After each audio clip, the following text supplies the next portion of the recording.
Finn ripped off the bed covers and crouched on the bare mattress, stabbing the dark with his flashlight. There was no one in the doorway. The door was closed, and there was no one in the room. "Who's there?" he said in a loud whisper. He stumbled onto the floor and made his way to his bedroom closet. The flashlight weaved and wavered in his hands, casting shivering light patterns on the walls.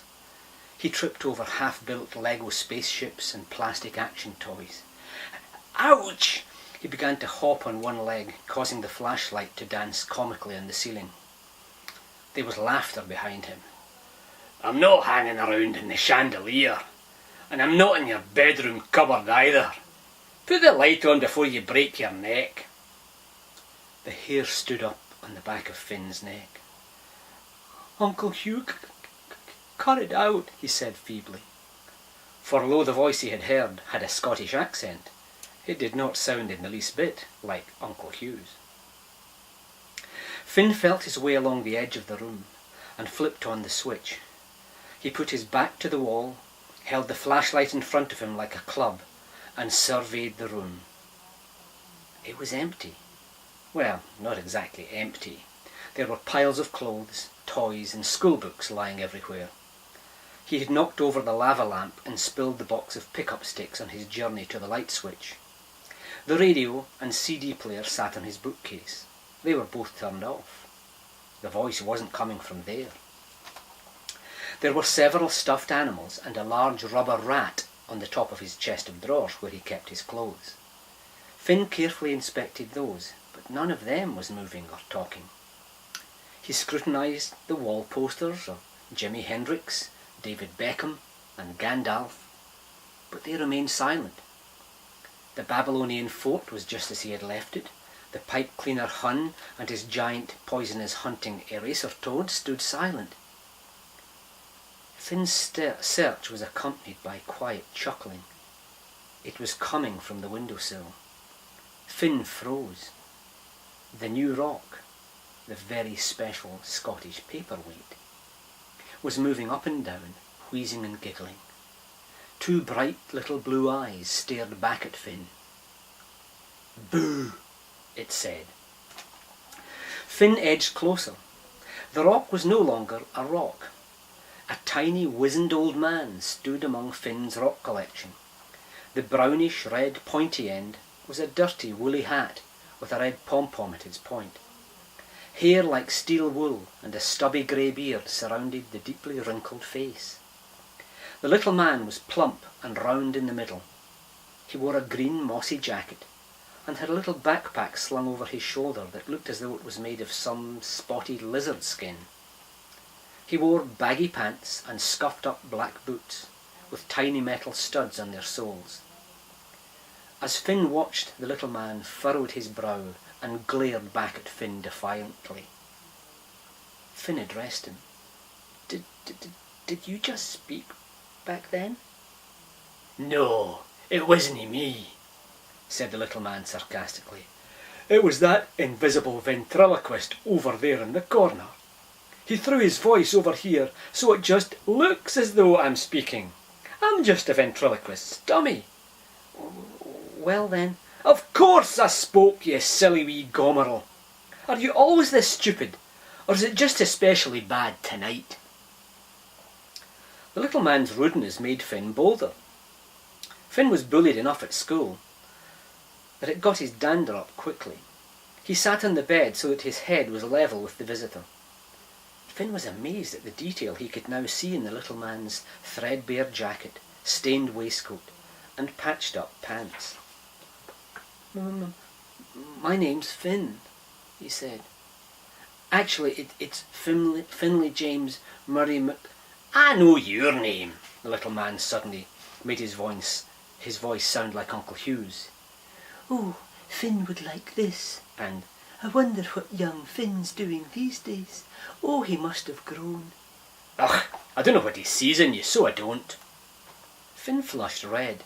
"You are the rudest little monkey I have ever seen," he said. "What's your name?" There was no reply. The little man had disappeared, instantly replaced by the odd-shaped rock again. "Who on earth are you talking to?" Finn's mother stood in the doorway. Yin Yang was at her feet.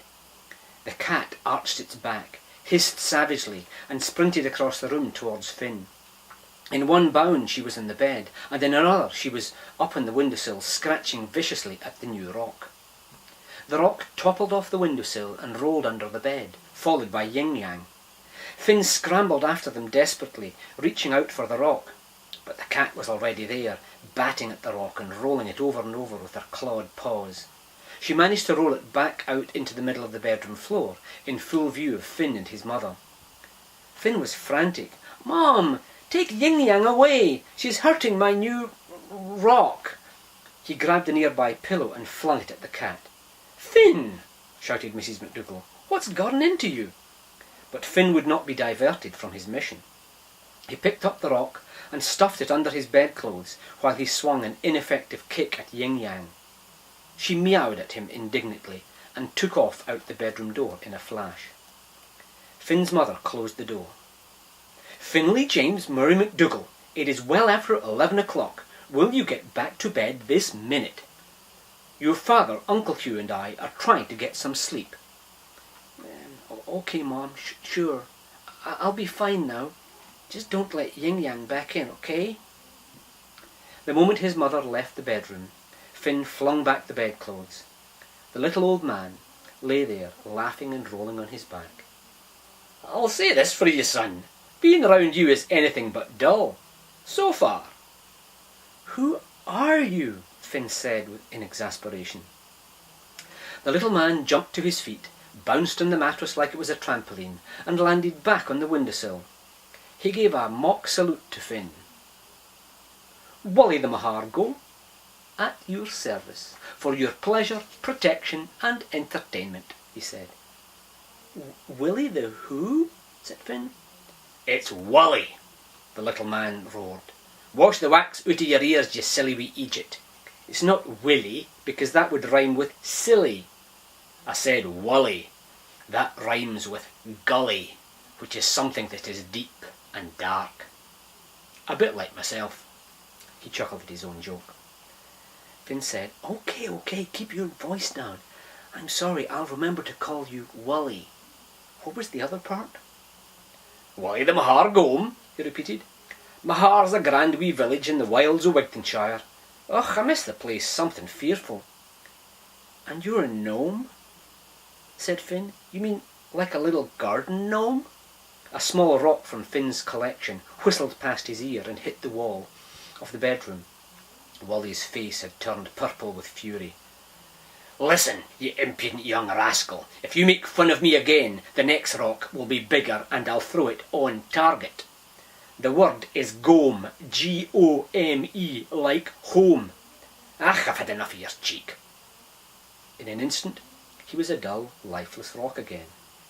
Finn picked it up and cradled it gently. No, please, come back, Wullie. Sorry, I didn't mean to be rude. This is all just too weird.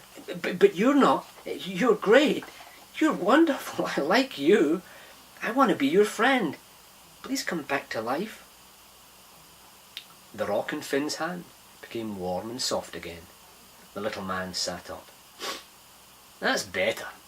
You need to do a better job of listening with these wee lugs of yours." "Lugs?"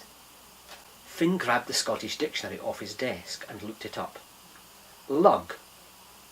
Noun. Any projecting part of an object, such as the handle of a cup or the flange of a spade. 2. The ear as part of the body, the external ear of man or animals. To give someone a cuff on the lug, to strike someone in the side of the head. "Oh, I get it," Finn grinned. "This book is to help me understand what you're saying. So have you known Uncle Hugh a long time, Wullie?" "Wullie?" The little man had clambered back onto the windowsill and was poking around in his backpack, looking for something. "Oh aye, your Uncle Shug and me go back a wee bit, right enough. We found each other when he was just a wee laddie like yourself. He was out for a walk with his dad, up to Mahaar farm to get the milk, you see. They used to walk up the lane every day carrying a big enamel milk can to collect milk from the dairy. I was having a wee bit of fun with a wee boy, tying his laces together when he wasn't looking, throwing wee sticks at the milk can and then hiding, that kind of thing. But he caught a glimpse of me and showed his dad where I was, so I had to petrify. To what? Finn asked. Oh, you mean to be really scared? No, I don't mean I was scared, you daft wee Egypt. It's well seen you need to learn some Latin. Petrify. It means to become as hard as a stone. It's from the Latin word petra, meaning a rock. I had to turn back into a rock. Adults mostly don't believe in folks the like o' me. If a non-believer looks my way, I just turn to stone again until they go away. I petrify. So that's why when my mom came in, Finn began. Anywho, young Shuggy, your uncle, was a sharp-eyed wee boy. He picked me up as a rock and took me home to the Mahaar schoolhouse where he lived. His dad was the schoolmaster, you see. I've been with him ever since. All his life? Finn gasped. Aye, we've had some grand adventures together, him and me. Finn's mouth gaped open. Wullie folded his arms across his chest and glared at Finn with great disdain. What's that you're doing? Trying to catch flies? It doesn't improve your looks having your mouth wide open. If you want my opinion, and if my memory serves me right, you've still got your homework to do. Are you wanting any sleep? Finn grinned. I don't feel a bit tired right now, Wullie. Well, jump to it, laddie. You start in your mathematics, and I'll take a look at your Latin.